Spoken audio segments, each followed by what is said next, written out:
আজকে না আমি চিন্তা ভাবনা করছি কোনো কিছু রান্না করব না, শুধু আলু আর বেগুন ছিল। তো ভাবলাম করলাম আছে, রান্না করব না।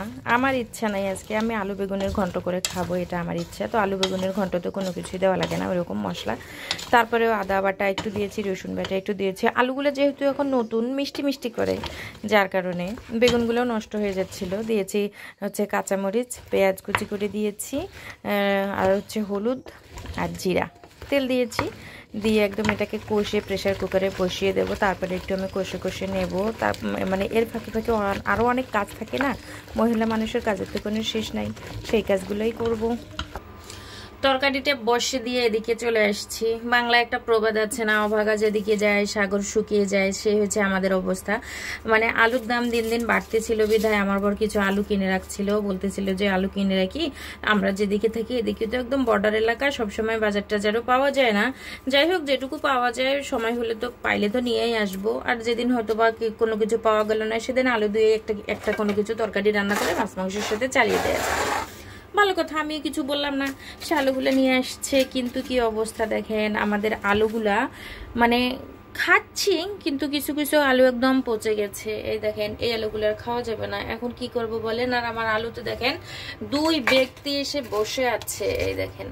আর আমরা যে বাসায় থাকি এদিকে বাসাগুলো তো ভালো পাওয়া যায় না। যাই হোক, যেটা পেয়েছি আর কি না পেলে তো আর হচ্ছে একসঙ্গে থাকাই হতো না। বাসাটা যদি না পেতাম তখন আমাকে আমার এলাকায় সেটেল হইতে হতো বা এলাকার শহরে সেটেল হইতে হতো, তখন আমি আর এখানে থাকতে পারতাম না। যাই হোক, তারপরে সবাই যে একসঙ্গে থাকতে পারছি এটাই অনেক আনন্দের কথা। বাচ্চা কাচ্চারা যদি বাবা মার সঙ্গে থাকে তাহলে বাচ্চারা অনেক ভালো থাকে। তো আমার ইচ্ছা আছে তার সাথে যতদিন সে বাইরে থাকবে আমিও থাকবে, সেটা যত কষ্টই হোক না কেন। কষ্ট করে যদি থাকা যায় তাহলে সবাই মিলে একসাথে থাকলে বাচ্চারাও একটু সুবিধা পায়।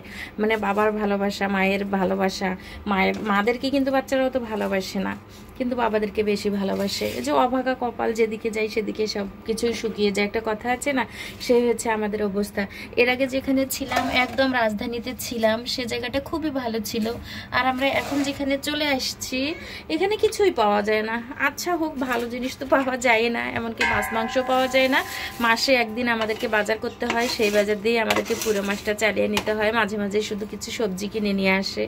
জীবনটা এইভাবেই চলছে, তারপরেও ভালো আছি। একসঙ্গে যেহেতু সবাই থাকতে পারছি এটাই অনেক ভালো লাগে।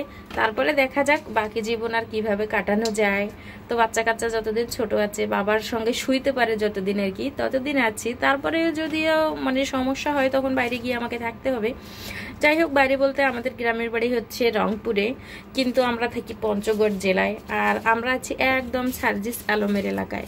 সার্জিস আলমের বাড়ি একদম বর্ডারের কাছেই, অনেকেই জানে না বা অনেকেই আবার জানে।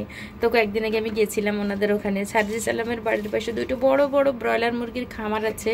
আর ওই মুরগির খামারের গন্ধে ওরা কিভাবে থাকে এটা তো আমি নিজেও বুঝতে পারতেছি না। আমি আমার বরকে বললাম ওরা কিভাবে থাকে, বলতেছে ওরাই জানে ভালো, আমি কি জানি। ভালো থাকবেন তাহলে সবাই।